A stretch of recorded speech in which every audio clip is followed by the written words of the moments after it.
सुहानी सड़क पर खड़ी थी। उसकी तरफ बढ़ रहा पत्थर इतना बड़ा था कि आसानी से उसे कुचलते हुए आगे निकल सकता था। सुहानी को अब यकीन हो गया था कि वो जिंदा नहीं बचने वाली है। वो डरकर अपनी आंखें बंद कर लेती है। तभी कोई सुहानी को कमर से पकड़कर खींच लेता है और उस पत्थर के आगे बढ़ने की आवाज़ भी बंद हो जाती है। जब सुहानी को कोई चोट नहीं लगती तो वो धीरे धीरे अपनी आंखें खोलती है और सामने का नज़ारा देखकर हैरान रह जाती है। इस वक्त वो युवराज की बाहों में थी और वो पत्थर सुहानी के बिल्कुल करीब था। युवराज ने पत्थर पर हाथ रखा हुआ था और ऐसा लग रहा था जैसे युवराज ने अपने एक हाथ से उस पत्थर को रोक दिया हो। युवराज सर। युवराज की नजरें भी सुहानी पर थीं और उसने अभी भी अपने एक हाथ से अपने से 3 गुने बड़े पत्थर को रोक कर रखा था। आसमान में बादल छाए हुए थे और तेज हवाएं चल रही थीं। साथ ही पहाड़ी से लगातार बड़ी बड़ी चट्टान गिर रही थी। युवराज उस बड़ी सी चट्टान से अपना हाथ हटा लेता है। चलो मेरे साथ। यहाँ ये सब अभी इन सब बातों का वक्त नहीं है। सुहानी आगे युवराज से कोई सवाल नहीं करती और उसके पीछे जाने लगती है। वो देखती है कि कुछ दूर युवराज की कार खड़ी थी और युवराज नीचे आ रही चट्टानों से बचते हुए कार की तरफ बढ़ रहा था। लेकिन तभी पहाड़ी से एक और चट्टान नीचे आती है और युवराज की कार को कुचलते हुए खाई में गिर जाती है। युवराज की कार भी चट्टान के साथ नीचे खाई में चली जाती है। ये देखकर युवराज और सुहानी शॉक्ड रह जाते हैं। युवराज बिना देरी किए अपने आसपास देखता है और अपना रास्ता बदल लेता है। पहाड़ी के किनारे एक जंगल में चला जाता है। लैंडस्लाइड के वक्त युवराज का ध्यान सिर्फ सुहानी को बचाने पर था। उसे एहसास नहीं हुआ कि सुहानी को बचाते हुए वो दोनों जंगल में आ चुके हैं। वो दोनों लैंडस्लाइड और भूकंप से तो बच जाते हैं, लेकिन हिमालय के घने और खतरनाक जंगल में खो जाते हैं। युवराज अभी भी सुहानी का हाथ थामे जंगल में चल रहा था। सुहानी अपने आसपास देखते हुए परेशान हो रही थी। युवराज सर, हम ये कहाँ आ गए हैं? जंगल में, जैसा कि तुम देख सकती हो। ये तो जंगल है, यहाँ तो बहुत से जंगली जानवर होंगे ना? हाँ। अगर वो यहाँ आ गए तो? मैं तुम्हें उन्हें दे दूंगा, चली जाना उनके साथ। युवराज सर, आप कैसी बातें कर रहे हैं? अभी मैं सिर्फ बोल रहा हूँ, अगर तुम चुप नहीं हुई तो ऐसा कर भी दूंगा। सुहानी खामोश हो जाती है। कुछ देर बाद सुहानी से रहा नहीं जाता। वो फिर से युवराज से अपने सवाल शुरू कर देती है। युवराज सर, हम यहाँ क्यों आए हैं? मुझे डर लग रहा है। मैं उन पत्थरों से बचने के लिए जंगल के अंदर आ गया। इससे ज्यादा मुझे कुछ नहीं पता। इसका मतलब हम यहाँ खो गए हैं? तुम ऐसा कह सकती हो। अब तक सुहानी को लग रहा था कि युवराज इस जंगल को अच्छे से जानता है, इसीलिए वो यहाँ आया है, लेकिन ऐसा कुछ भी नहीं था। सुहानी फिर से अपने चारों तरफ देखती है। वहाँ उसके आसपास घना जंगल और बहुत ऊंचे ऊंचे पेड़ थे। सुहानी का एक हाथ युवराज ने पकड़ा हुआ था और वो आगे बढ़ रहा था। सुहानी डरकर अपने दूसरे हाथ से युवराज के उसी हाथ को जोर से पकड़ लेती है। मैंने सुना है ये जंगल बहुत खतरनाक है।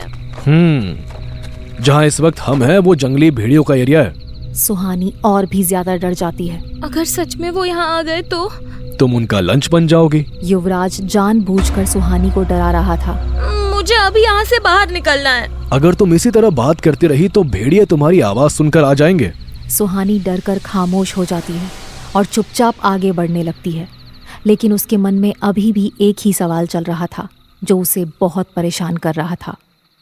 काफी देर तक सुहानी उस सवाल के बारे में सोचती रहती है। युवराज सर, आपने उस पत्थर को कैसे रोका? युवराज सुहानी के सवाल के लिए पहले से ही तैयार था। वो जानता था कि सुहानी ये सवाल जरूर करेगी। मैंने उस पत्थर को नहीं रोका। वो पत्थर नीचे रखे दूसरे पत्थर से टकरा कर रुक गया। उसी वक्त मैंने अपना हाथ आगे किया था, इसलिए तुम्हें लगा जैसे उस चट्टान को मैंने रोका है। सुहानी को युवराज की बातें सही लगती हैं। वैसे भी इस बात पर कौन भरोसा कर सकता था कि एक इंसान अपने एक हाथ से इतनी बड़ी चट्टान को रोक सकता है। वो आगे कोई सवाल नहीं करती। रात हो गई थी। युवराज और सुहानी अभी भी जंगल में ही भटक रहे थे। ना तो उन्हें जंगल से बाहर निकलने का कोई रास्ता मिल रहा था और ना ही उस पहाड़ी इलाके में नेटवर्क था। रात होते होते जंगल और भी भयानक दिखने लगा था। अब वहाँ भेड़िए और उल्लू की आवाज़ भी आने लगी थी। सुहानी काफ़ी डरी हुई थी, लेकिन भेड़ियों के आ जाने के डर से कुछ कह नहीं रही थी। युवराज ये जानता था और उसे सुहानी की हालत पर हंसी भी आ रही थी। दिन भर चलते हुए सुहानी अब बिल्कुल थक चुकी थी, लेकिन युवराज के साथ ऐसा नहीं था। वो उसी फुर्ती के साथ अभी भी सुहानी का हाथ थामे चल रहा था। कुछ दूर चलने के बाद उन्हें रोशनी दिखती है। सुहानी उस तरफ अपनी उंगली पॉइंट करके कहती है, युवराज सर, वो देखिए, वहाँ से लाइट आ रही है। लगता है ये कोई गांव है। हाँ, मुझे भी ऐसे ही लगता है। शायद हमें वहाँ रुकने के लिए कोई जगह मिल जाए। युवराज अभी बिल्कुल थका हुआ नहीं लग रहा था, लेकिन सुहानी की हालत ठीक नहीं थी। सुहानी की सेफ्टी के लिए उन्हें रात किसी सेफ जगह पर रुकना था। युवराज सुहानी के साथ उस गांव की तरफ बढ़ जाता है। कुछ ही देर में वो दोनों गांव के अंदर आ जाते हैं। वो गांव बिल्कुल सुनसान था। वहाँ घना अंधेरा था। वहाँ सारे घर छप्पर वाले थे और कच्ची मिट्टी के बने हुए थे। सारे घर एक दूसरे से काफ़ी दूर थे। साथ ही उन घरों के बाहर कोई इंसान भी नहीं दिख रहा था। शायद यहाँ के लोग जल्दी सो जाते हैं। युवराज इस बात का कोई जवाब नहीं देता और उन घरों को ध्यान से देखते हुए आगे बढ़ जाता है। कुछ दूर चलने के बाद युवराज एक घर के बाहर रुकता है और दरवाज़ा खटखटाता है। कुछ ही पलों में उस घर का दरवाज़ा खुलता है और वहाँ से एक बुजुर्ग बाहर निकलते हैं। बाबा, हम दोनों जंगल में रास्ता भटक गए हैं। काफी रात हो गई है। क्या हमें रुकने के लिए कोई जगह मिलेगी?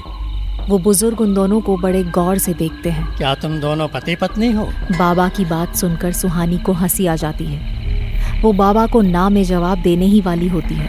हाँ, ये मेरी पत्नी है।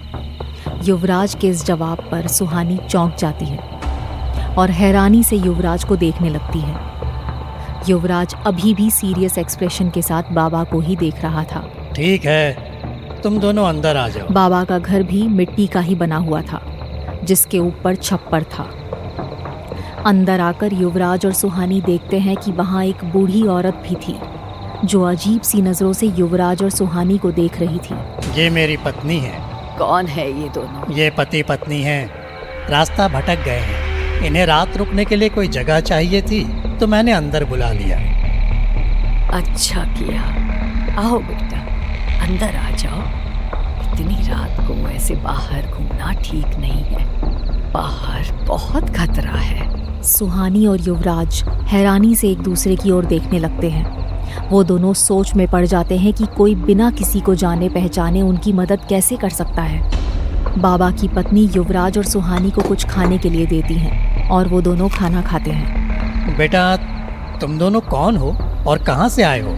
बाबा के सवाल पर युवराज कुछ कह पाता इससे पहले सुहानी कहती है, बाबा, इनका नाम युवराज दीवान है और मैं सुहानी।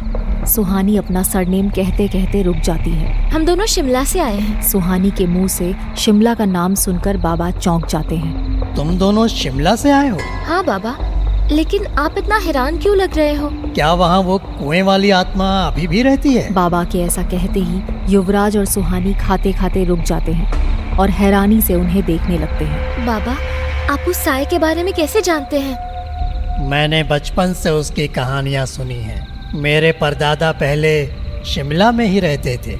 बाबा, क्या आप हमें उस शापित कुएं और उस आत्मा के बारे में कुछ बता सकते हैं? पूरी बात तो मैं भी नहीं जानता, लेकिन मेरे दादा से मैंने वो कहानियाँ सुनी हैं। सुहानी सवालिया नजरों से उन्हें देखने लगती है। युवराज अभी भी खामोशी से अपना खाना खा रहा था। उसे देखकर नहीं लग रहा था जैसे वो इन सब के बारे में कुछ भी जानना चाहता है, लेकिन अंदर ही अंदर वो खुद भी बाबा के जवाब का इंतजार कर रहा था। बाबा आगे कहते हैं, सालों पहले मेरे परदादा अपने परिवार के साथ शिमला में रहते थे। ये तब की बात है जब यहाँ अंग्रेज राज करते थे और शिमला एक गांव की तरह था। वहाँ सब कुछ ठीक चल रहा था। फिर वहाँ अचानक से लोगों की मौतें होने लगी। कुछ समय बाद पता चला कि वहाँ एक आत्मा है जो लोगों को मार रही थी। मेरे परदादा उस आत्मा के कहर से अपने परिवार को बचाने के लिए शिमला छोड़कर यहाँ आ गए। मेरे दादा ने बताया था कि वहाँ के लोगों ने हिमालय से किसी बहुत बड़े अघोरी को बुलाया था, जिन्होंने उस आत्मा को कैद कर लिया और फिर वहाँ मौतें बंद हो गई। बाबा, क्या आप जानते हैं कि वो आत्मा किसकी है? बाबा इस सवाल का जवाब दे ही रहे होते हैं, तभी उनकी पत्नी बाबा को डांटती हैं। आप भी ना, इतनी रात को ऐसे भूत प्रेतों की बात कौन करता है? बच्चों को डराइए मत। अपनी पत्नी की डांट सुनकर बाबा चुप हो जाते हैं। सुहानी भी ये सोचकर चुप हो जाती है कि वो कल बाबा से सब कुछ पूछ लेगी। युवराज को भी इस बारे में जानना था, लेकिन वो अपनी क्यूरियोसिटी जाहिर नहीं करता।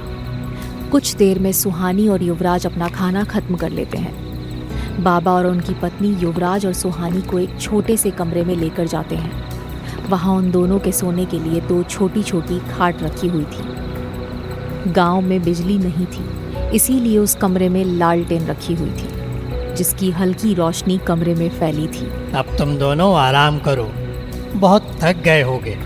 थैंक यू बाबा। वो दोनों मुस्कुराते हुए कमरे में चले जाते हैं। उस कमरे को देखकर सुहानी काफी खुश हो जाती है, क्योंकि ये सब उसने पहले कभी नहीं देखा था। क्या युवराज ने सच में उस पत्थर को रोका था या कोई और बात थी? आखिर क्यों युवराज सुहानी को हर मुसीबत से बचाने के लिए पहुंच जाता है? क्या है युवराज का राज? जानने के लिए सुनते रहिए ये कहानी सिर्फ पॉकेट एफएम पर। साया अकर्स्ड लव स्टोरी के सारे एपिसोड्स को सुनने के लिए डिस्क्रिप्शन में दी लिंक से डाउनलोड करें पॉकेट एफएम ऐप।